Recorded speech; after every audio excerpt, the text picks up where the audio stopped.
The story begins with a thunderous declaration that shatters the ambient murmur of the grand hall, the words slicing through the festive atmosphere with the precision of a guillotine. The voice, one that formerly held warmth and affection, now booms with a finality that freezes the blood of the woman standing at the center of the room.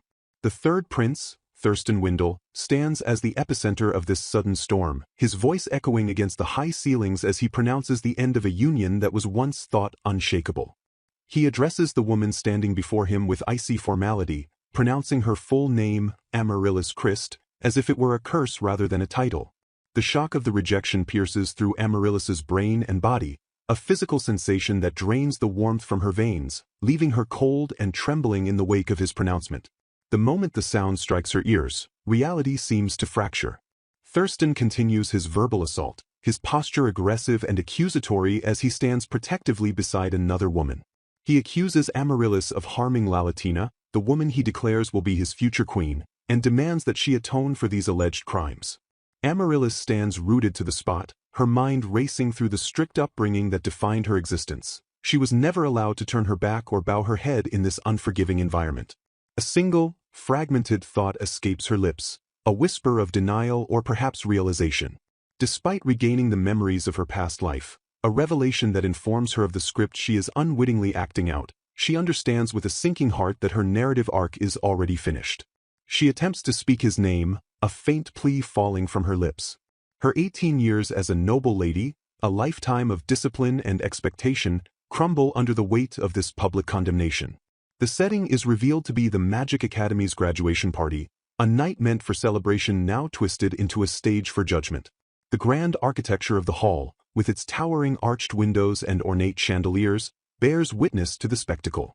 Amaryllis processes the situation with a detached clarity. She is having her engagement broken off by the third prince, Thurston Windle, specifically for the crime of harming the heroine, Lalatina Zenral.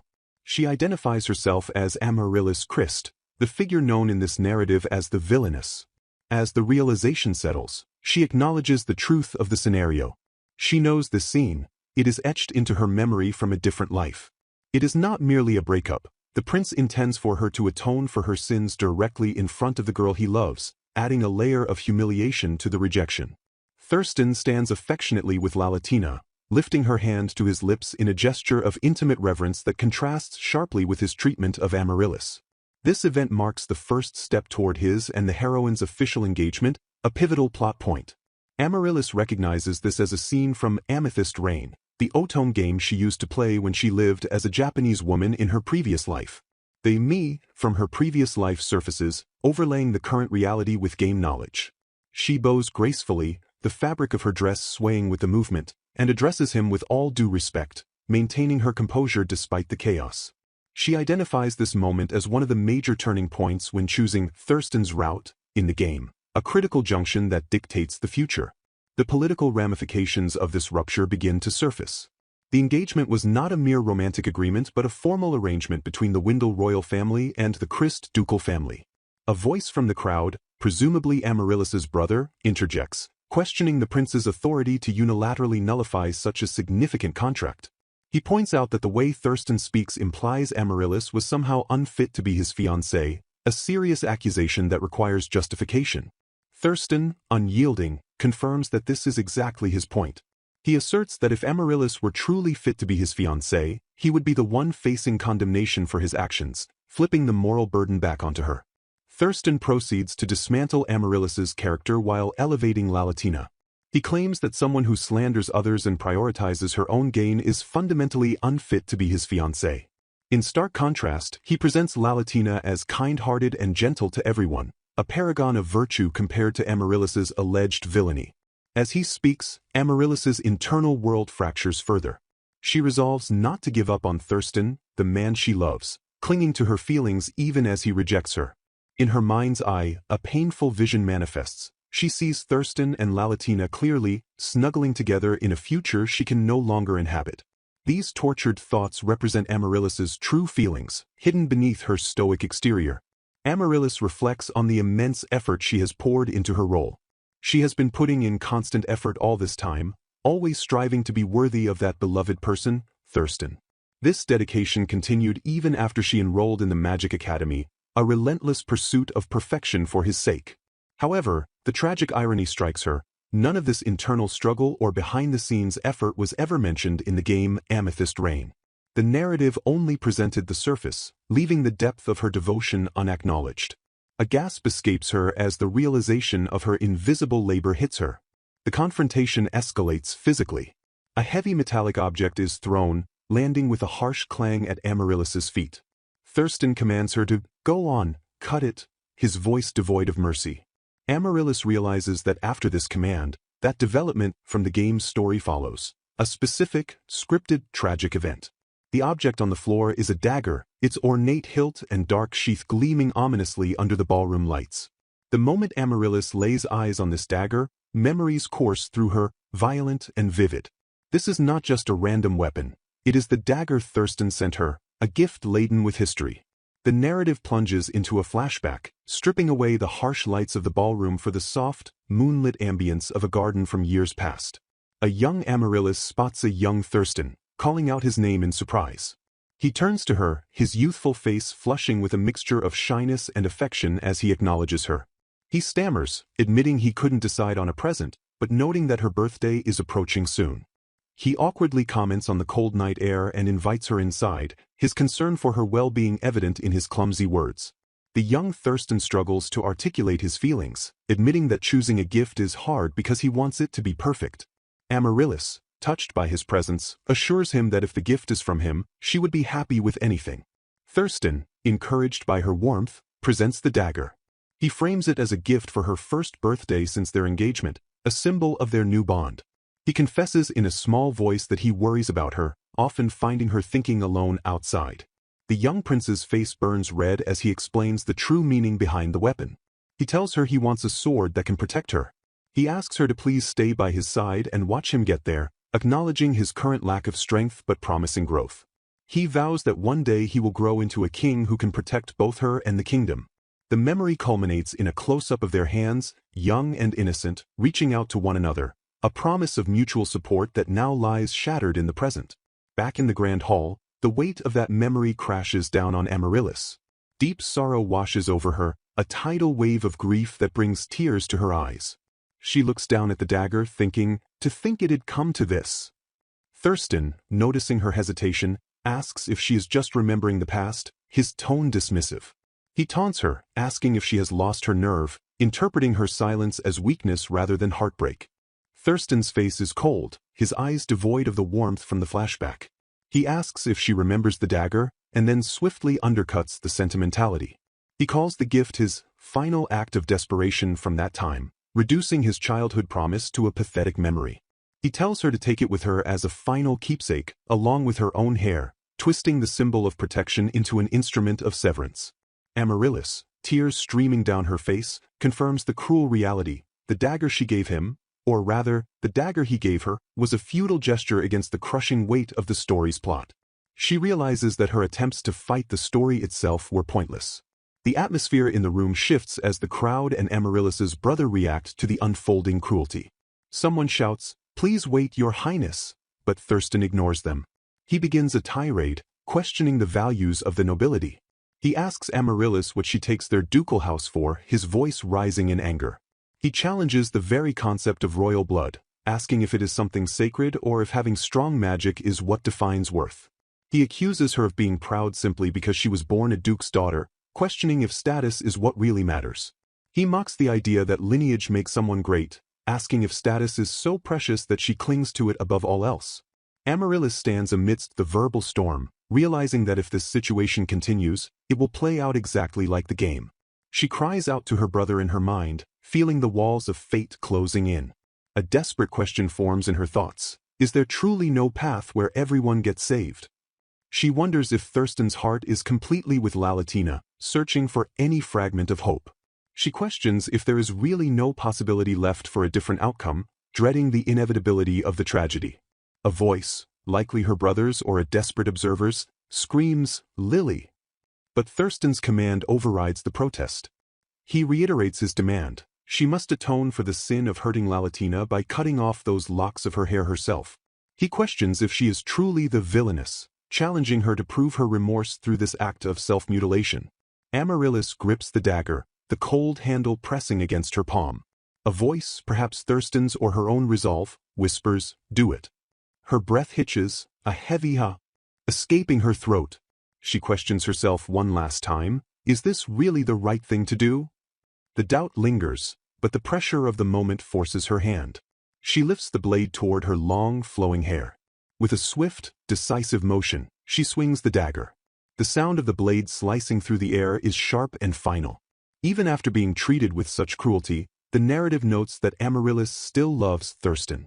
The act is laden with symbolism. Beautiful long hair is the proof of a noble lady, and to cut it is to signify that one can no longer live in this world as they once did. As she brings the blade down, she thinks, I want Amaryllis, perhaps a desire to reclaim her own identity, or a wish for the person she used to be. She mentally confesses that she has cared for him deeply, whispering his name, Thurston, as the blade makes contact. She seeks to find happiness, even if it means destroying her current self. Suddenly, a blinding light erupts at the point of impact. The bystanders gasp, exclaiming, "Huh!" and "Wah!" and "Hey!" as the scene defies expectation. Amaryllis freezes, the dagger halted in midair, repelled by an invisible force. She realizes with shock, that's not it. Then who? She wonders if her brother saved her, but quickly dismisses the thought. It wasn't him. The dagger did not cut. A visible phenomenon manifests around her, a white magic circle, identifying itself as a barrier spell. The blade bounces harmlessly off the shimmering shield, failing to sever a single strand of her hair. The crowd murmurs in confusion, asking what just happened, as the laws of the reality they know are suspended. Thurston reacts with immediate fury. He growls, clearly displeased that his commanded punishment was interrupted. He accuses someone of making a spectacle of things, his voice dripping with irritation. He demands to know who dared to interfere with his judgment, his authority challenged in front of the entire assembly. He threatens the unseen interloper, commanding them to show themselves now or else. Someone near Amaryllis, likely her brother, urges her, "Let's get you out of here," prioritizing her safety over the confrontation. From the periphery, the sound of elegant footsteps echoes. Step, step. A woman of immense grace and authority enters the frame, her presence commanding immediate attention. She is identified as the second consort, Queen Iristia. She wears a serene, almost pitying expression as she approaches the chaotic scene. A bystander, or perhaps Thurston himself, stammers in recognition, "You are." The arrival of the Queen signals a shift in power, her calm demeanor contrasting sharply with the prince's rage and Amaryllis's despair. The abrupt arrival of Queen Iristia shatters the tense atmosphere of the graduation hall, replacing the previous chaos with a stunned, reverent silence. Onlookers gasp, questioning the purpose of her sudden appearance, their whispers rippling through the crowd as they recognize the second consort standing before them. Confusion grips the room, with guests murmuring among themselves about whether something has fundamentally changed within the kingdom's dynamics. For Amaryllis, this confusion is internal and profound. She desperately searches her memories of the Amethyst Rain game script, realizing with a jolt of panic that this development was never part of the original story. The narrative she knew so well has fractured, leaving her in uncharted territory. Queen Iristia, maintaining a calm and regal demeanor, raises a hand to address the room, commanding everyone to relax. She turns her gaze toward a young man standing protectively near Amaryllis, her brother, Vincent. Iristia speaks with a cryptic edge, mentioning that someone had stopped her, implying that the events leading up to this moment were supposed to follow a specific script, but an external force intervened. She directs her gratitude toward a figure named Euclite, acknowledging his role in this deviation. Vincent, maintaining his composure, acknowledges the Queen with a respectful bow, noting that it has indeed been some time since their last meeting. Amaryllis watches this exchange, her mind racing to connect the dots. She recalls the tea party from 2 months ago, realizing that was the last time she saw the Queen. Her thoughts drift back to the dagger she still clutches. She had been fully prepared to cut her hair, to accept her social death, until this intervention occurred. Meanwhile, Iristia engages Vincent in pleasantries, congratulating him on his graduation and expressing regret that she missed the ceremony, though she heard it was absolutely wonderful. The conversation shifts abruptly from social niceties to matters of state authority. Amaryllis observes her brother, Vincent, and a realization dawns upon her regarding his status. Iristia confirms Amaryllis's unspoken suspicion, stating that Vincent has reached the 3rd rank within the Royal Mage Corps. This is an elite institution where only the absolute best mages gather, and achieving such a rank is a monumental feat. Amaryllis feels a surge of pride but also confusion. Her brother rose to this rank just shy of the very top, yet she cannot fathom why Queen Iristia would intervene in a personal engagement dispute based on this. Iristia leverages this hierarchy immediately. She turns to Vincent and poses a rhetorical question about the authority of a 3rd-rank mage. She elucidates that at his rank, he possesses the legal authority to detain anyone who has broken the kingdom's laws, or even anyone merely suspected of doing so, at his own discretion. The implication hangs heavy in the air. Thurston, realizing the target on his back, protests indignantly, shouting that he hasn't done anything against the law.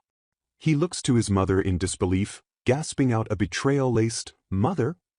Ignoring her son's plea, Iristia issues a cold, direct command to Vincent. She would like him to detain her son over there. She asks if he would do that for her, framing the order as a request between allies. Vincent accepts without hesitation, confirming he will address Thurston's conduct. Thurston shouts for his mother again, but she cuts him off, reminding him that he has heard these warnings before. Her voice drops to a tone of severe disappointment as she tells him frankly that his conduct has gone far beyond forgiveness. Thurston attempts to defend himself one last time, screaming that he has acted with nothing but sincerity. However, Iristia silences him by reciting the absolute law of the land. No one shall break a contract bound by the king. As the last syllable leaves her lips, Vincent acts. A crackle of magical energy manifests around Thurston's wrists. The sound of magic binding flesh echoes through the hall as cuffs of light materialize, effectively arresting the 3rd prince. Thurston stares at his shackled hands in horror, whispering his own name in disbelief. Lalatina, the heroine who had been clinging to Thurston, watches in shock, calling out "Lord Thurston" repeatedly. Before she can intervene or comfort him, Iristia turns her sharp gaze toward the girl. She commands Lalatina not to move. The queen states ominously that she has questions for her as well. She probes the girl's influence, asking if Lalatina truly holds Thurston's heart, and orders her to stay exactly where she is. Amaryllis stands amidst the unfolding drama, feeling completely detached from reality. The events are moving too fast for her to process. She pleads internally that if this is a dream, she wants to wake up, but the relentless progression of reality denies her that escape. The events continue to unfold without waiting for her to catch up. She analyzes the situation through the lens of a gamer, feeling as though some hidden condition was met, a specific flag that allows the villainess, Amaryllis, to survive. In all her myriad playthroughs of Amethyst Rain, she never witnessed a route that diverged like this. Despite the confusion, a singular, comforting fact settles in. For now, at least, she seems to have escaped death and the loss of her status as a noble lady. Iristia breaks Amaryllis's trance by calling her name gently. Amaryllis responds, addressing her as "Your Majesty." However, a lingering dread remains in Amaryllis's heart. She knows that no matter how this specific event concludes, the narrative weight of the world is still heavy. Iristia turns to her guards. She orders one to find the sheath for the dagger Amaryllis is holding. The guard acknowledges the order with a crisp, "Of course." Amaryllis thanks the queen for her kindness. Iristia then instructs Vincent to join them as well. She expresses a desire to speak with Amaryllis privately for a short while and asks if she will accompany her. Turning to another guard, she gestures to the apprehended Lalatina and commands, "I'll take this too," referring to the heroine as if she were an object of evidence to be secured. With a final "let's go," the queen leads the group away from the public spectacle. As they move to a private chamber, Amaryllis feels a wave of relief washing over her. She is incredibly grateful that she has someone on her side, finding solace in the fact that she is not fighting this battle alone. She whispers a quiet "thank goodness." Her analytical mind, however, does not rest. She observes the guard walking next to Queen Iristia, a man with a gentle expression who hasn't spoken a single word. Her memory serves her well. She identifies him not as a common soldier, but as First Prince Euclite, disguised in a guard's uniform. His presence adds another layer of complexity to the queen's intervention. Once inside a private room, Iristia invites Amaryllis to have a seat. The queen clarifies the security of the room, stating that the men present are her royal guards and that what is said here goes no further. She begins directly, addressing Amaryllis Christ with a solemn expression. Speaking on the matter of her son's conduct toward Amaryllis, she offers an apology. Although she clarifies it is unofficial, she wishes to apologize on behalf of the entire royal family. She acknowledges the pain caused, stating that Thurston's actions trampled upon Amaryllis's feelings, and expresses that she is truly sorry. Amaryllis feels a surge of emotion at the queen's words. The validation of her pain causes her to open up about her true feelings. She admits to the queen that despite everything, the humiliation, the annulment, the dagger, she still hasn't stopped loving Thurston. However, the pain of rejection is too great. She confesses that knowing there will never be another smile meant for her, and knowing he will never smile at her again, leaves behind only emptiness. She tells the queen that if she were to see him now, she doesn't know what would remain of her. Consequently, Amaryllis makes a presumptuous request. She asks for permission to excuse herself from any future formal functions where His Highness the Third Prince might be present. She corrects herself mid-sentence, switching from the intimate Lord Thurston to his formal title, signaling her attempt to distance herself emotionally. Iris-Tia listens with empathy and grants the request immediately, telling her to go ahead. However, Amaryllis worries about the political fallout. She concerns herself with the potential damage to her family name and the rumors that might circulate if she fails to greet Thurston while he is hosting an event. Iris-Tia cuts through these worries with a shocking revelation: that won't be necessary. She explains calmly that Thurston will be removed from the social scene entirely. Amaryllis is stunned, uttering a confused, "Huh?" Iris-Tia asks if that answers her concern.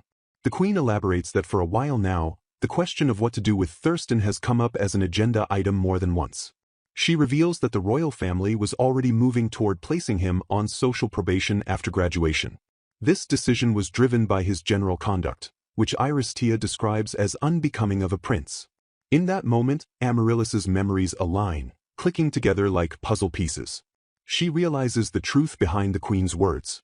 She recalls elements of the game where Thurston, out of spite, kept Lalatina from the Academy's founding party. She remembers that as a romance target, Thurston wasn't just a prince but also the student council president. Amaryllis connects the dots to a darker reality. Thurston had abused his authority over special rooms and the main hall to throw a lavish, extravagant event for Lalatina, bringing in an entire orchestra. The financial reality of that romantic gesture crashes down on Amaryllis. All those costs were quietly taken from the student council's budget. Amaryllis, in her role as vice president, had worked herself to the bone to fill the holes in the budget left by his embezzlement. She had usable supplies sold to vendors just to get extra funds to cover his tracks. She even manipulated rumors so that blame would fall on herself or Lalatina in a way that protected Thurston's position. She reflects on her motivation with heartbreaking clarity. All Amaryllis ever wanted was to make Thurston happy. She realizes that as she looped through repeat events in her mind, his misconduct at the academy and his cruelty toward his fiancée were constant. As his affection for Lalatina grew, he started sneaking out of school more to take her into town, neglecting his duties. Back in the present, Amaryllis admits to the queen that she merely fulfilled her duty and nothing more, noting that she also had help from others who supported her, including the queen herself. Iris-Tia validates this, acknowledging that there is a major event on Thurston's route. Amaryllis understands immediately, referring to that matter. Iris-Tia expresses her frustration, stating that repaying Amaryllis in this manner is all she can do. She credits Amaryllis as the one who held back the damage from that child's foolishness. The narrative shifts to the consequences of Thurston's ideology. He had made a declaration before the entire academy: all citizens are equal. While noble in theory, the campus fell into chaos afterward, and the cleanup was a nightmare. For Lalatina, who loved him despite their difference in status, those words pierced her heart, but for the administration, it was a disaster. Amaryllis reflects that she always thought he spoke those words for the heroine. She asks the queen a poignant question: is it important to have status? Even now, after everything, she is still searching for something, anything, she could have done for him. Iris-Tia looks at the young woman with deep sorrow. She tells Amaryllis that she may not be the one who should say this, but she urges her to think about her own happiness. She absolves Amaryllis of guilt, stating that if anyone failed to stop that child and save him, it was herself, the mother. She observes that Amaryllis carries far more than her share of the burden. She implores her, "Please, Amaryllis, think about your own happiness." Iris-Tia then shifts to the practical details of the arrangement. She states that the specifics are better discussed directly with Duke Christ. She outlines 3 main points she wants to convey immediately. First, Thurston will be kept out of society for the time being. Second, the formal procedures for the engagement annulment will be put on hold for now. Third, any losses Amaryllis suffers from the annulment will be compensated by the royal family. Amaryllis listens to these terms. She promises to lighten the queen's burdens as much as she is able. When Iris-Tia asks if she has any questions about those 3 points, Amaryllis replies, "None, Your Majesty." The meeting concludes. Amaryllis bows and prepares to take her leave, expressing her gratitude for the queen's kindness. Iris-Tia dismisses her with a "very well," promising to contact Duke Christ personally and instructing Amaryllis to focus solely on her rest until then. As Amaryllis walks away, the weight of the situation settles on her. She wonders what she is supposed to do now. She acknowledges that that's one crisis down, but the future is a void. She feels a deep debt to Queen Iris-Tia. Outside the room, her brother Vincent supports her. He notices her stumbling and comments that if he didn't trust her, he would have knocked her out and carried her already. Amaryllis retorts, telling him to trust her, as being carried would be so embarrassing if someone saw them. She insists she can walk on her own and is fine now. Vincent asks if she can walk to the carriage, calling her by her nickname, Lily. Suddenly, they are interrupted. A voice asks, "Are you Lady Amaryllis?" Amaryllis bumps into someone, letting out a small sound of surprise. Vincent immediately apologizes, saying, "Excuse me," and moves to shield his sister. Amaryllis clutches her brother's arm, whispering that it's fine. The stranger stands before them. Vincent, recognizing the man's features, immediately shifts to a formal tone. He observes the man's jet-black hair and amber eyes. Vincent recalls rumors that this person had vanished from public life due to illness. He realizes who stands before them and declares, "You are His Highness the Second Prince." The man confirms his identity. He is Second Prince Reinhardt Windle. He looks at Vincent and asks, "Do you know me?" Vincent introduces himself formally as Vincent Christ, firstborn of House Christ, stating it is an honor to meet a member of the royal family. He then introduces his younger sister, Amaryllis Christ. Amaryllis stares at the prince, her mind flashing back to the game mechanics. She remembers that in the game, when Lalatina was kept from the founding party, introductions between social ranks mattered immensely. She wonders if she is supposed to introduce herself in this moment.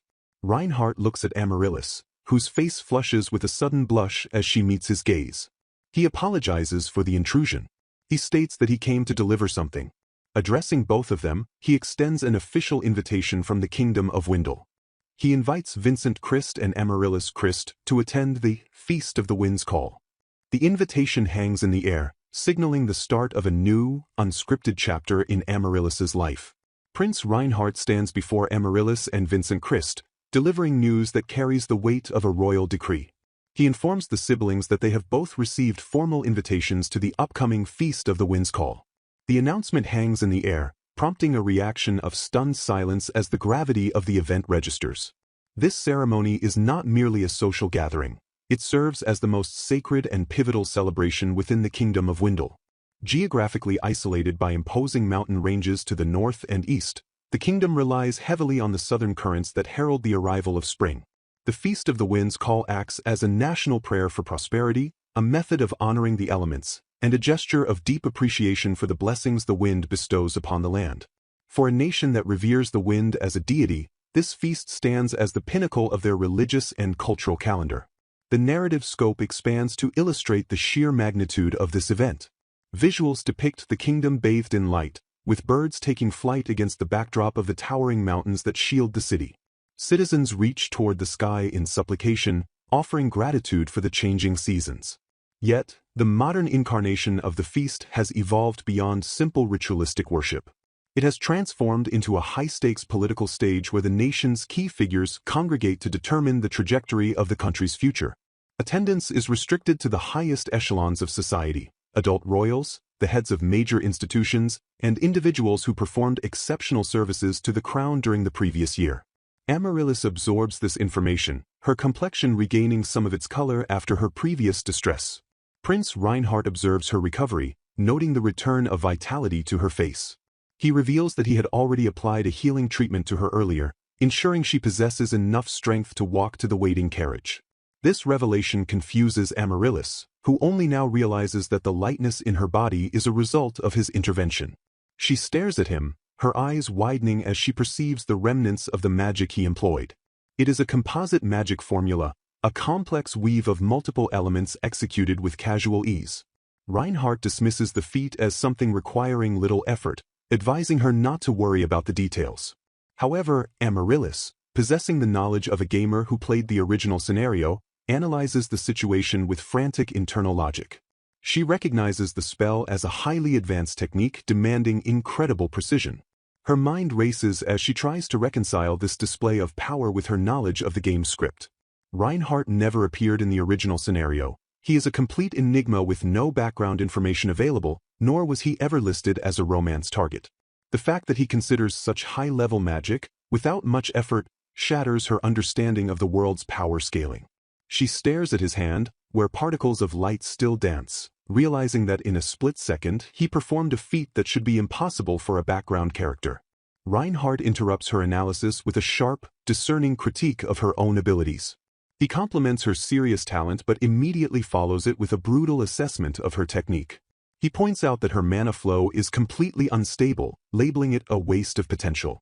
He apologizes for the harshness of his words, clarifying that he does not intend to insult her, but he cannot ignore the unrefined nature of her control. He compares her raw power to that of her brother, Vincent, suggesting that in terms of sheer mana capacity, she might even rival the accomplished mage standing beside her. He concludes that whoever instructed her in the magical arts clearly lacked the necessary skill to cultivate her potential properly. Reinhardt leans in, his gaze piercing as he poses a fundamental question. With talent of her magnitude, he asks why she did not fight back against Thurston. He theorizes that with her level of latent power, she could have easily defended herself, yet she chose inaction. Amaryllis lowers her gaze, her expression softening into one of tragic resolve. She admits internally that her skill would likely not have reached far enough to stop him, but the true reason lies elsewhere. She confesses that she could never bring herself to attack someone she cares for. This admission resonates with Reinhardt, who accepts her answer with a solemn nod, understanding the emotional constraints that bound her magic. Reinhardt bids them farewell, leaving the siblings to process the encounter. Vincent immediately turns his attention to his sister, urging her to calm down and breathe. He holds the invitation, scanning the details which confirm the feast is scheduled for 2 weeks from now and that their attendance is mandatory. The rapid succession of events, the annulment, the confrontation, and now this royal summons, overwhelms him. He decides to arrange for a carriage immediately, stating that they will discuss the situation with their parents once they return home. He admits that the situation is baffling even to him, as too many strange occurrences are converging at once. While they wait for the transport, Amaryllis thanks her brother, and they settle into a momentary respite. Her mind wanders to the implications of the invitation. She never imagined they would be included in the Feast of the Wind's Call. She turns to Vincent, asking what he did during the previous year to warrant such an honor. She reasons that even high-ranking nobles might only receive an invitation once in a lifetime, implying that Vincent must have accomplished something monumental. She speculates wildly, asking if he caused an international incident or saved a prince from an enemy nation. Vincent blushes slightly, scratching his cheek as he tries to downplay his achievements. He claims nothing specific comes to mind, but then vaguely recalls that one thing. He mentions that the timing coincided with an inspection visit to the academy and admits that things got a little life-threatening, but he had been so swamped with work that he forgot the details. Amaryllis stares at him, dumbfounded by his casual dismissal of what was clearly a heroic feat. She internally notes that her brother is ridiculously high-spec, and wonders why on earth he wasn't a romance target in the game given his capabilities. Amaryllis attempts to rationalize the situation further. She accepts that Vincent, being a powerful mage, makes sense as an invitee. However, she struggles to understand her own inclusion. She views herself as merely a duke's daughter whose ties to the royal family have been explicitly severed due to the annulment. She questions why she, specifically, would be summoned after being cast aside. Vincent's expression darkens as he offers his honest perspective. He attributes the entire chaotic situation to some idiot prince's idiot declaration, referring to Prince Thurston. The conversation triggers a memory within Amaryllis, a flashback to an interaction with Queen Iristia. In the memory, the queen holds Amaryllis's hands, urging her never to throw away the pride she holds in herself. The queen advises her to think more about her own happiness. Amaryllis recalls the sensation of wanting to squeeze those hands back, of wanting to believe in the validation offered to her. She acknowledges that the people who recognized her worth never lied to her. Back in the present, Amaryllis reflects on her internal state. She realizes she hasn't quite managed to fuse her modern me identity with the original Amaryllis persona. The original Amaryllis is described as still being a little confused, her heart frozen to prevent being swallowed by despair. The modern soul decides that for now, this separation is acceptable, but she commits to listening to her own voice as much as possible to guide them through the turmoil. She finds the sensation of having someone else in her mind responding to her thoughts weird, yet comforting. Vincent continues his explanation of the political landscape. He brings up Prince Thurston's controversial Equality for All Citizens Declaration, which was made at the closing ceremony of the Magic Academy's Cultural Festival, a major event attended by royalty and nobles from abroad. Amaryllis wonders if the prince ever stopped to consider the danger of making such a statement in that setting. Vincent explains that they tried to pass it off as a mere metaphor to quell the immediate outrage. However, Thurston had no intention of retracting his words. Consequently, Vincent and his allies had to pull strings in every direction to manage the fallout. The backlash was so intense that brawls reportedly broke out. Amaryllis looks at her brother with a mix of awe and fear, calling him terrifying. She notes that even though he is her brother, his ability to string together the right words and talk down opposition is formidable. Vincent shrugs off the compliment, noting that while talking them down wasn't hard, there were naturally nobles who pushed back against the manipulation. He characterizes himself as stubborn and deadly in an argument. The arrival of their transport interrupts the political debrief. A carriage pulls up, and Vincent notes its arrival. However, upon closer inspection, Amaryllis notices it is a white carriage, a color often associated with higher status or specific royal functions. Before they can board, Vincent abruptly apologizes, stating that something has come up and asks if she can go on ahead without him. He retreats, leaving Amaryllis to approach the vehicle alone. As she nears the carriage, she overhears voices raised in panic and anger coming from nearby. She hides, peering around a corner to spot a group of individuals in distress. They are lamenting an order from above that dismisses them as of today. Amaryllis recognizes them as Prince Thurston's former tutors. The group is in a state of meltdown, screaming about the mistake and fearing for their power and positions. They realize that if they are spotted, the situation could worsen, and one curse in frustration. The tutors' conversation turns venomous. An older man with a mustache scowls, questioning what they have been doing all this time if it ends like this. He spits out his resentment at having to play babysitter to that failure of a prince. This specific insult triggers a violent surge of memories within Amaryllis. The memory that floods her mind is starkly different from the tutor's description. She sees a young Thurston, blushing and shy, sitting with her. In the vision, he confesses that he would rather be with Amaryllis and bets that studying is fun for her too. He tells her she is lucky to have such a wonderful teacher, looking at her with genuine admiration. Young Amaryllis, in the memory, calls him Lord Thurston and gently reminds him it is time for his studies.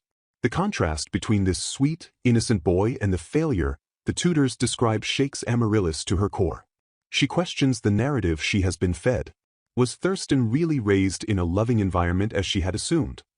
The disparity between the tutor's private malice and the public perception causes a realization to dawn on her. She may have failed to notice something crucial. Unable to restrain herself, she steps out from her hiding spot, confronting the group. The tutors react with shock, recognizing her as Lady Amaryllis. One of the women gasps, identifying her. Amaryllis, holding a staff that was crafted by the royal family, accuses them of actions that could easily be taken as an insult to the crown. She challenges them directly, asking if they truly meant the words they just spoke. The tutors recover from their initial shock and counterattack with vicious elitism. One sneers, asking who she thinks she is to speak to them in such a manner. They question her value, reminding her that she is the one who was cast aside by the royal family. They mock her, asking exactly who it was that stepped down, implying her irrelevance now that Thurston has annulled the engagement. The confrontation escalates as the tutors resort to a specific, derogatory slur. They look down on her with contempt, referring to her as a black-bearer. They laugh, dismissing her presence and questioning why a mere black-bearer would dare to challenge them. This term, black-bearer, acts as a catalyst. A sharp, Piercing feeling strikes straight through Amaryllis's chest. It is a physical sensation of pain and recognition that confuses her modern gamer soul. She realizes instantly that this term and the accompanying feeling never appeared in the original game. She struggles to process it, noting that she cannot remember this specific element, yet the emotional response is undeniable. The reality of her situation shifts. Amaryllis realizes that her understanding of this world, based on the game's scenario, might be fundamentally flawed or incomplete. She considers the possibility that she never truly understood this world at all. As the carriage waits and the tutors sneer, a new resolve hardens within her. She decides that for her own sake, and for the sake of the original Amaryllis whose heart is still frozen within her, she must uncover the truth behind these hidden layers of politics and history. The chapter concludes with her gripping her dress, the sting of the insult fueling a determination to look beyond the game's script and confront the reality before her. The carriage finally grinds to a halt, the wheels settling against the cobblestones of the Christ family estate. Vincent Christ extends a gloved hand to assist his sister, Amaryllis, as she descends from the vehicle's dark interior. The sprawling mansion rises before them, its windows glowing with warmth against the night sky, signaling their return to the sanctuary of their own home. Amaryllis accepts her brother's assistance, murmuring her gratitude, her voice soft with exhaustion. As they stand upon the paved driveway, Vincent surveys the grounds and notes that their parents, the Duke and Duchess, are still absent, likely delayed by the societal upheavals rocking the capital. He decides that immediate rest is the priority, urging his sister to retreat indoors before the weight of the day crushes her further. Amaryllis gazes toward the entrance, a flicker of relief crossing her features as she considers that their parents' absence might be a mercy for the moment. She reasons that the newly acquired invitation to the Feast of the Wind's Call might serve as a shield, a tool to ease the inevitable worry that will plague her mother and father once they return. The sheer density of the day's events, from the disastrous graduation ceremony to the chaotic party and the subsequent political fallout, feels almost impossible to process in a single breath. Vincent, sensing her spiraling thoughts, intervenes with firm gentleness. He commands her to stop overthinking, declaring the day officially over and enforcing a mandate of rest. His mind, however, drifts back to the tension that suffocated them during the carriage ride home. He recalls how Amaryllis sat in stone-cold silence, her mind wandering far away even when he attempted to engage her. He addresses her by her childhood nickname, Lily, his voice cutting through her dissociation. She looks up, her eyes wide and wet, carrying the heavy label of a disgraced daughter whose royal engagement lies in tatters. Vincent breaks the heavy atmosphere with a confession of his own suppressed rage. He reveals that at the graduation party, beneath the veneer of civility, the whispers of the nobility had turned venomous. He observed the mocking laughter directed at his sister, an indignity that nearly drove him to physical violence. He admits he held back a punch, his fists clenching at the memory of the disrespect.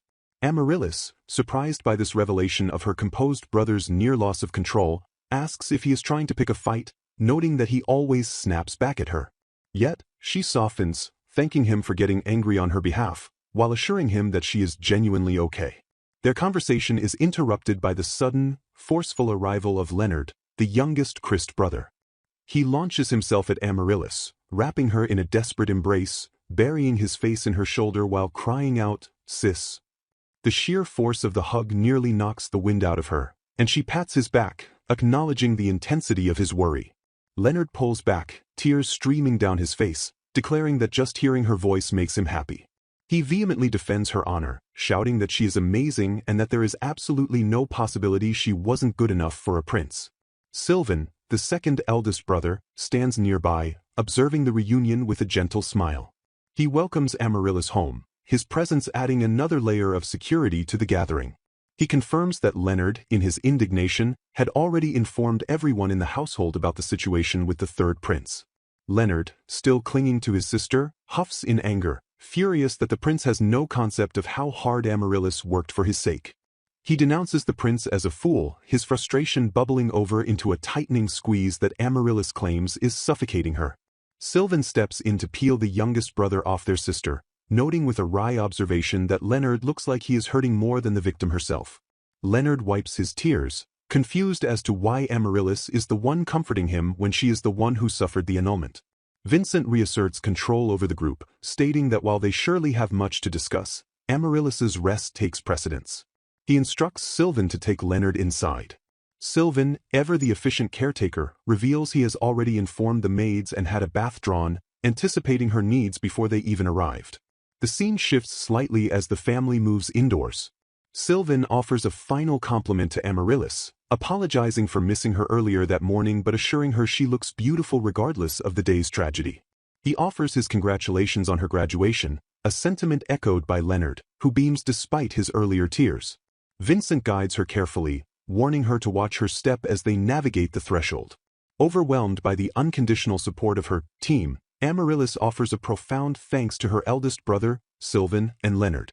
Her heart swells with the realization of how warm her family truly is. A maid steps forward, offering to pin Amaryllis's hair up quickly, transitioning her from the public sphere to the private sanctuary of her home. Amaryllis looks around her room, a wave of nostalgia washing over her. She remarks on the design, recalling that she was allowed to choose everything herself, from the wallpaper to the light fixtures, when she first enrolled at the Magic Academy. The room stands as a time capsule of the girl she was before the years of service to the crown began. Alone with her thoughts, Amaryllis begins a painful retrospective of her relationship with Prince Thurston. The memories flood back not as scenes of romance, but of labor.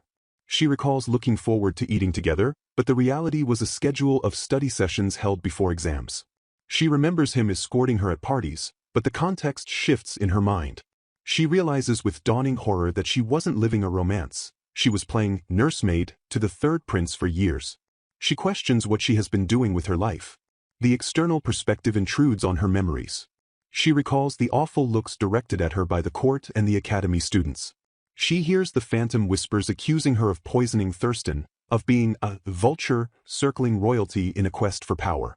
The tragedy of her situation becomes clear. The more achievements she stacked up, and the more praise she received for her competence, the more she inadvertently isolated the prince. She was so consumed with keeping her own head above water and surviving the pressure that she never noticed the toll it took on him. She realizes that every comparison made between her competence and his perceived inadequacy wore down his heart little by little. She visualizes the crack in his heart, a fissure created by insecurity and external manipulation. While she was busy being strong for reasons she felt were necessary, ignoring the growing distance, someone else, presumably the game's protagonist or a rival, stepped into that crack as if they belonged there. She tries to suppress these thoughts, commanding herself not to think about it, but the regret is overwhelming. The introspection takes a darker turn as she confronts her reflection in the mirror. Her eyes widen as she stares at her own image, the term blackbearer echoing in her mind. She recites the lore of her world. The condition isn't hereditary, and its origins are unknown. It is a slur designated for those born with black pigment in their eyes or hair. In the kingdom of Windle, blackbearers are treated as pariahs, things to be shunned. The memory of being called a cursed child who brings disaster surfaces. Despite this stigma, she acknowledges that her family and His Highness, Thurston, had loved her. She had wanted desperately to live up to that love and those expectations. However, a cruel realization strikes her. Her very existence, intended to support him, had become a cage around the man she loved.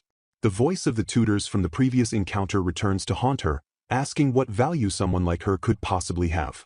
With the engagement over and Thurston stepping down, she feels the totality of her loss. The scene transitions to the following morning. Sunlight filters into the room, birds chirping outside. Amaryllis wakes, questioning why she had to remember her past life at all if it brings such clarity to her suffering. A maid attends to her, thanking her for resting and noting that she looked utterly exhausted the day before. Amaryllis apologizes for falling asleep, her mind still churning with the what-ifs. She posits a final haunting question to herself. If she had simply accepted the role of the villainess and been condemned, would Lord Thurston have been saved? The maid asks if they should begin dressing her, signaling the start of a new day and a new persona. Amaryllis, sitting before her vanity, makes a decisive shift in her presentation. When asked about her hairstyle, she rejects the usual chignon suggested by the maid. Instead, she orders it to be styled half up, however the maid likes, signaling a break from rigid tradition. The maid compliments the choice, but Amaryllis pushes further. She declares that from now on, she does not have to keep her makeup understated. She requests rouge for her lips, a bold departure from her previous modest style. She instructs the maids to bring out accessories she hasn't used before, specifically avoiding the heavy, jangling ornaments she dislikes. She demands dress cuts she hasn't worn much, specifying that skirts should flare out more. She even states she doesn't see the appeal of wearing her hair down, preferring the control of the half-up style. Sylvan, entering the room, overhears the flurry of commands and teases the maid, expressing jealousy over the attention she is receiving, though he quickly clarifies he didn't mean it seriously. The maid playfully complains about the number of requests, calling them whims. Sylvan, however, cuts through the banter to deliver a sincere compliment. He tells Amaryllis that she looks exactly how he had imagined, radiant and different from her usual style. Amaryllis thanks him, appearing in her new guise, a dress with ruffles and bows, hair styled softly, rouge applied. Sylvan proposes tea in the garden, taking advantage of the lovely weather. He mentions that Leonard whined about wanting to stay with her but had to go with Vincent to pick up their parents. Amaryllis asks about their whereabouts, and Sylvan explains it will still be a while before they return. He promises to prepare everything and return shortly. Left alone with her maids, the atmosphere remains celebratory. The maids express that it is an honor to be by her side and dress her up. Amaryllis thanks them for tolerating her whims, grateful that her little brothers and staff are worrying about her so deeply. Internally, she resolves to maintain this facade of strength, telling herself she cannot let them see her falling apart. Suddenly, the air in the room shifts. Amaryllis freezes, sensing a disturbance. She detects a piercing current of mana, a sensation that cuts through the domestic tranquility. The maid notices her pause and asks if something is wrong. Amaryllis apologizes and abruptly excuses herself, stating she will be right back, leaving the confused staff behind. She moves through the mansion's corridors, driven by the need to find the source of the magical anomaly. She reasons that she must handle this herself. She eliminates Sylvan as a suspect, noting that he doesn't possess much mana. The sensation is specific and inviting. She feels as though her own mana is being ridden on the wind, traced back to its origin. The trail leads her to a specific set of double doors, the study. She realizes she is being invited in by the energy. Pushing the doors open, she enters the quiet room. The strong mana she felt earlier seems to have dissipated or settled. Her attention is drawn to an old book lying open. The script is archaic, the language different from modern standard. She squints at the text, struggling to decipher the letters. She manages to make out specific, ominous fragments: tyranny and great sinner. As she focuses, her finger hovers over a specific name in the text, Uldro. The moment she acknowledges the name, the book reacts violently. The letters on the page begin to peel away, reshaping themselves before her eyes. The ink writhes, forming new patterns and words. A sudden auditory hallucination, or perhaps a memory, strikes her. She hears a voice calling out from far away. The voice demands an answer. Then, a different voice, one that sounds like a younger version of a memory, responds with obedient submission, "Yes, mother." The name Uldro rings out again in the void, followed by a command to say something already. The atmosphere in the study becomes oppressive and surreal. The letters continue to dance and distort, creating a sense of deep unease. Amaryllis stands amidst the shifting magic, the name Uldro, and the ghostly voices suggesting a history and a mystery far darker than a simple broken engagement. The chapter concludes with the unsettling realization that the game world she thought she knew holds secrets that are actively reaching out to her. A spectral, luminous young woman floats in the stagnant air of a dim archive, her gaze fixed upon a solitary figure seated below. The boy, dressed in suspenders and a tie, absorbs the contents of a massive, intricate grimoire, his dark hair falling over eyes that betray no emotion. The spirit, recognizing the name Uldro associated with the figure, struggles to reconcile the flesh and blood boy before her with the twisted historical villain she recalls from a book. She observes that his physical reality bears no resemblance to the grotesque illustration etched in her memory, and panic begins to set in as she questions the nature of her own transformation and current existence. Suddenly, the grimoire in the boy's hands erupts with a blinding light, startling him and illuminating the gloomy room. The scene shifts violently as the spirit realizes she has been pulled into a memoriscape, recognizing the location not as the archive, but as a manifestation of the past. The book's pages scream with the words, tyranny, and great sinner, triggering a visceral reaction in the observer. She identifies the tome as the same volume previously stored in the archives, a text she had dismissed as mere history but now recognizes as a repository of living memory. Voices from the past bleed into the present, hurling abuse at a young Uldro. A woman's voice, shrill with misdirected agony, commands him not to look at her, reviled by the disgusting color of his eyes. The narrative of his existence is painted as a curse. He is accused of being a bastard, an obstacle to marital love, and the sole reason for a husband's rejection of his wife. The spirit watches as the text in the book, describing brutality and a great sinner, juxtaposes with the image of the young, battered boy wiping blood from his lip. She understands that these are Uldro's memories, carved indelibly into the magical pages. Determined to uncover the truth behind the villainous legend, she resolves to follow his memory phantom, hoping to glean understanding from his tragic history. The vision dissolves into a flashback of Windle Kingdom from long ago. A grand, circular mansion stands proudly under a bright sky, the home of a wealthy and renowned lineage that suffered only from a lack of heirs. The narrative recounts their fervent prayers to the gods, day after day, until their wish for a child was finally granted. The household erupted in celebration, showering the newborn with blessings, unaware of the genetic anomaly that would soon doom them. The atmosphere curdles instantly as the newborn is revealed. The maids and parents recoil in horror, for the child bears neither parent's features. Instead, the infant possesses pitch-black hair and eyes, a trait historically stigmatized as the mark of a black bear. The father's joy mutates into rage, accusing his wife of infidelity and deception to secure the family name. The mother, desperate and terrified, pleads her innocence, but the visual evidence of the child's coloring condemns her in her husband's eyes. This singular birth precipitates the total collapse of the noble house, plunging it down a path of ruin as the father denounces the child as a disgrace to their bloodline. Uldro's childhood is depicted as one of absolute isolation. Branded with the cursed color, he is cast out of the family line and hidden away from the world. He is forbidden from setting foot outside, confined to the shadows. Despite the rejection, a flicker of resilience keeps him moving. He retreats to the stables, spending days shivering in solitude among the animals, finding more comfort in the straw than in his family's halls. Yet, discovery brings only abuse, as any encounter with the household staff or family results in physical violence. In the privacy of the stable, the young Uldro discovers a dormant power. The spirit watches, amazed, as he touches a wound on his hand and it vanishes instantly, knitting together under a soft glow. He realizes he possesses magic. Driven by a desperate need for validation, he dedicates himself to mastering every spell in existence. He becomes obsessed with absorbing magical knowledge, stealing grimoires from his father's library and rapidly learning the techniques within, hiding his growing competence to survive. The narrative reveals the cruel superstition of the land. No one is supposedly born with black hair or eyes, reinforcing his status as an aberration. Young Uldro clings to a heartbreaking hope that if he becomes a first-rate mage, his father and mother will finally accept him.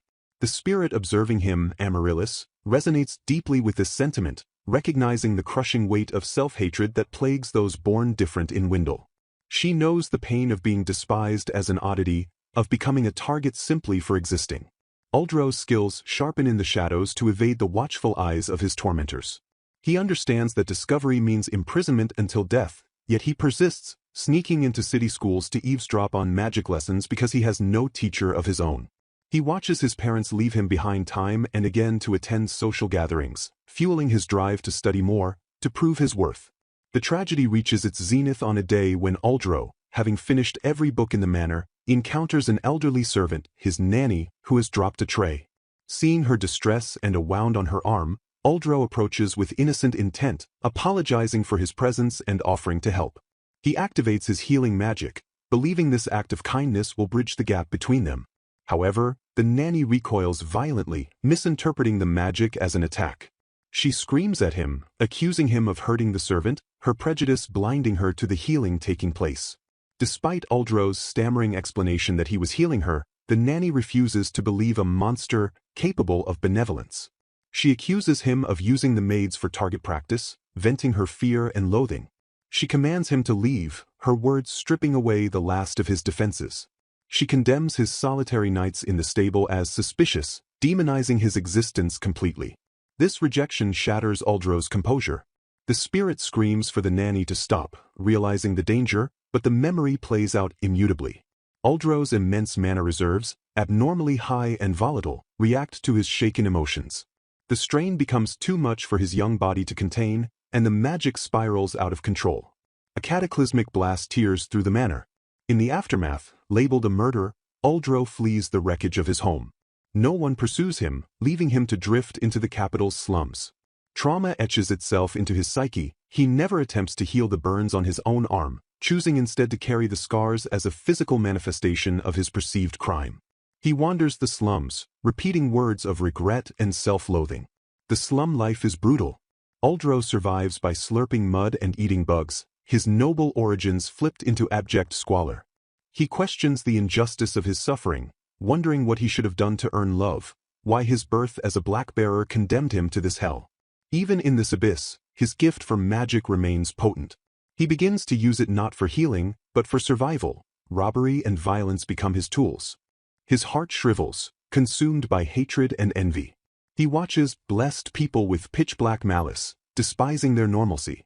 A specific memory surfaces, a father calling out to his daughter, Sarah, with warmth and affection. Criminals nearby identify the girl as a target, but Uldro's focus is on the dynamic between parent and child. He realizes that what he hates most is the sight of happy families. The memory darkens further. Uldro intervenes in the family's life, not to save them, but to destroy the source of his envy. A child cries for her parents, wanting to go home, but Uldro, now a figure of terror, tells her there is no tomorrow. The spirit watching is horrified, unable to intervene as the massacre unfolds. Uldro embraces his role as a monster, slaughtering the happy family. His rage culminates in a return to his origins. He burns down the house where he was born, incinerating his family, the maids, and his entire bloodline. A survivor, likely his father or a male relative, lies bleeding and cursing him, stating they should have killed him at birth. The dying man vows never to forgive him. He curses Uldro, predicting that revenge will bring no satisfaction and that he will never be acknowledged or loved as long as he lives in this kingdom. Uldro, face twisted in a manic, broken smile, accepts this fate. If the kingdom denies his existence, he decides to simply burn the whole country to the ground. His flames of rage expand, consuming everything in their path, plunging the kingdom of Windle into a devastating civil war. The spirit, Amaryllis, trembles as she witnesses the destruction, the sheer scale of the calamity centered around this one rejected boy. She realizes that the persecution of black-bearers created this monster, that their violent exclusion birthed the kingdom's downfall. The vision shifts to a metaphysical plane of judgment. A collective consciousness of the oppressed rises. Faceless, ghostly figures representing the black-bearers denied their right to exist. These spirits confront Amaryllis, identifying her as a fellow bearer of black, and demanding she witness the country's ugliness without looking away. They speak of the unfairness of the world, asking why her own loved ones threw her away so pathetically. Amaryllis attempts to deny this, clinging to the belief that her family loves her, but the spirits press on, urging her to embrace the rage. The voices of the dead incite rebellion, calling for the destruction of everything that threatens them. They chant for Lord Uldro, pledging to carry on his will and destroy Windle for their glory. Memories of villagers chanting "Kill the Blackbearer" and calling her a monster flood Amaryllis's mind, a raging flood of shared trauma. Amaryllis clutches her head, overwhelmed by the cycle of hatred, where black magic runs wild. She recognizes this as the judgment route, a narrative path where she is fated to be swallowed by darkness. However, clarity pierces the despair. Because she has regained her past life memories, she realizes a different route exists, one that avoids this catastrophic fate. Rejecting the spirit's call for genocide, she asserts that destruction will not save the Amaryllis of this world. She screams, "Stop!" into the void, refusing to let the cycle continue. With painful clarity, she resolves to seize her own happiness, not through revenge, but by protecting the life that the original Amaryllis had given up on. She stands defiant against the darkness, determined to save herself and, by extension, the kingdom from the history she just witnessed. Amaryllis stands her ground against the encroaching darkness, her voice piercing the void as she vehemently rejects the path of destruction laid out before her. She screams for the spirits to stop, asserting that such carnage will not bring happiness to the entity known as Amaryllis. She declares her desire to save Amaryllis, a sentiment that clashes violently with the collective will of the gathered shadows. The black spirits, identifying themselves as her comrades, in the curse of the Blackbearer, retort that they have longed for this moment, their voices uniting in a terrifying chant to destroy the kingdom of Windle. The narrative shifts to Amaryllis's internal realization, visualizing a hypothetical divergence in her fate. She understands that if the current Amaryllis had been condemned just like the historical Uldro, she would have succumbed to the same despair. She recognizes that the key to avoiding this judgment route lies within her past life memories. She reasons that there is a specific purpose for her rebirth, acknowledging that the original Amaryllis lacked the fortitude to handle such immense persecution.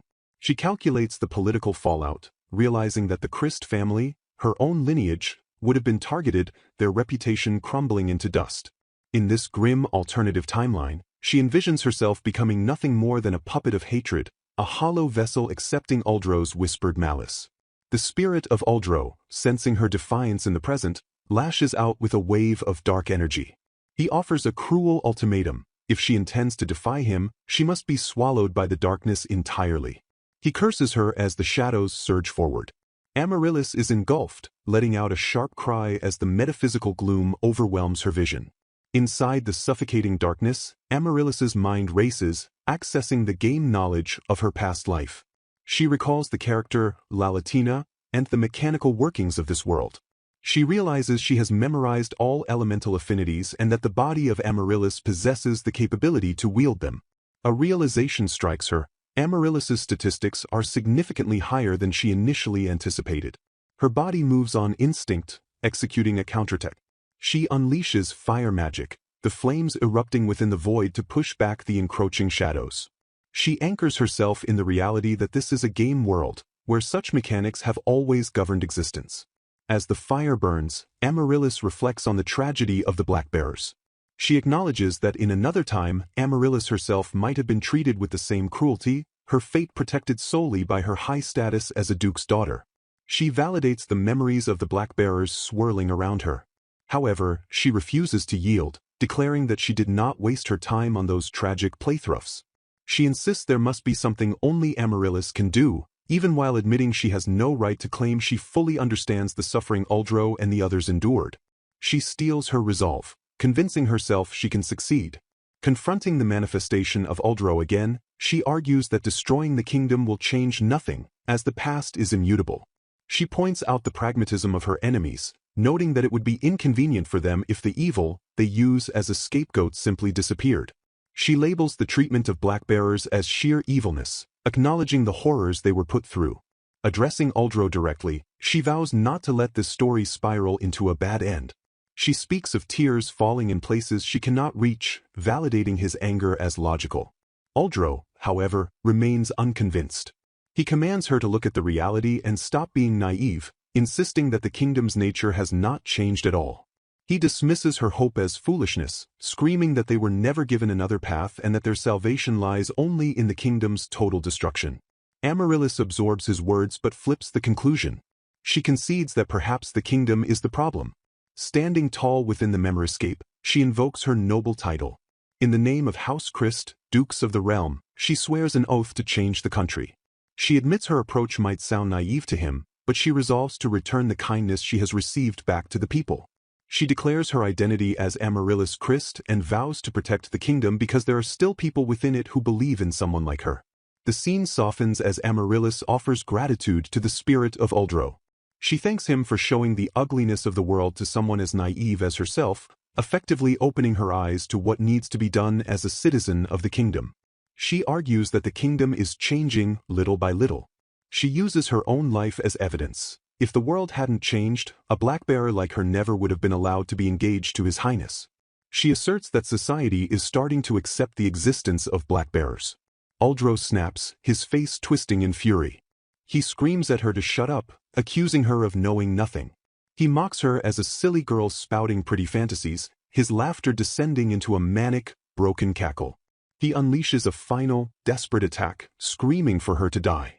Amaryllis struggles under the immense pressure, noting his monstrous mana reserves and wondering how he still possesses so much power. Suddenly, a brilliant light cuts through the darkness. A white magic circle materializes beneath Amaryllis. Uldro recoils, recognizing the phenomenon with disdain, muttering, "That again." He realizes his spiritual form is being forcibly pulled into the light, his plan thwarted by the intervention.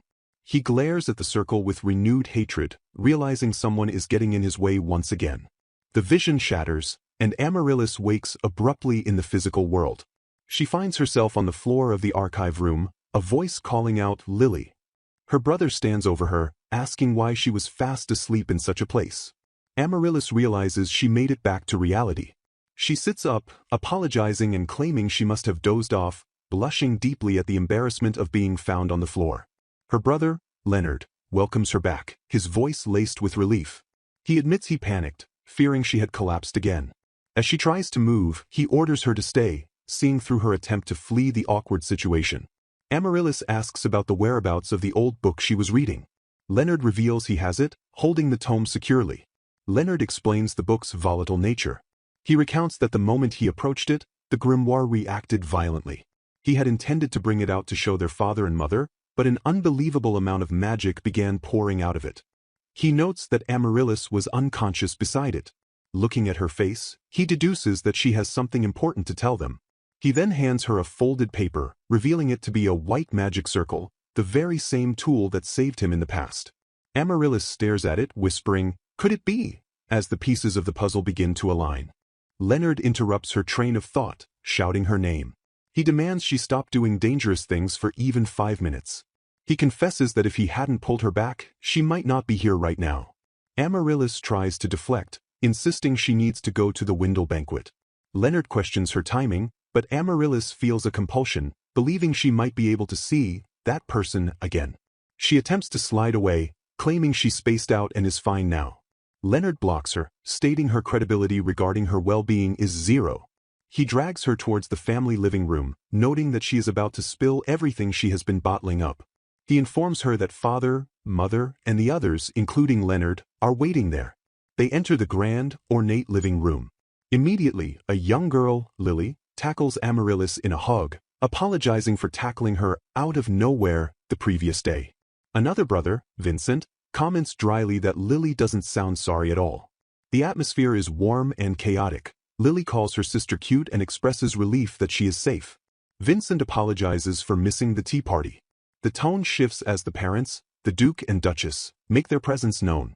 Their aura is described as overwhelming. The mother, squinting without her glasses, calls out to "My Amaryllis," gushing that she looks even lovelier than usual. The father, stern-faced, complains that the mother never listens to his advice about wearing glasses at home.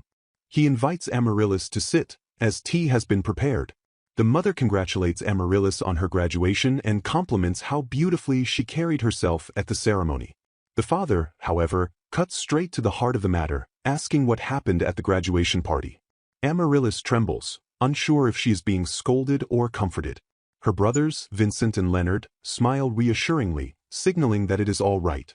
The father reveals that they already heard the details from Vincent and Leonard. He speaks with the authority of both a father and a duke, stating they were fortunate Queen Iristia arrived when she did. He acknowledges that the queen's intervention was partly due to the third prince's orders. Leonard whispers to Amaryllis that their father is using harsh words on purpose to mask his concern. The father admits he is glad she is safe before anything serious could happen. However, he presses her on one specific action. Knowing the risks, why did she choose to cut her hair at that moment, fully understanding the cultural importance of a noble lady's hair? Amaryllis responds with clarity.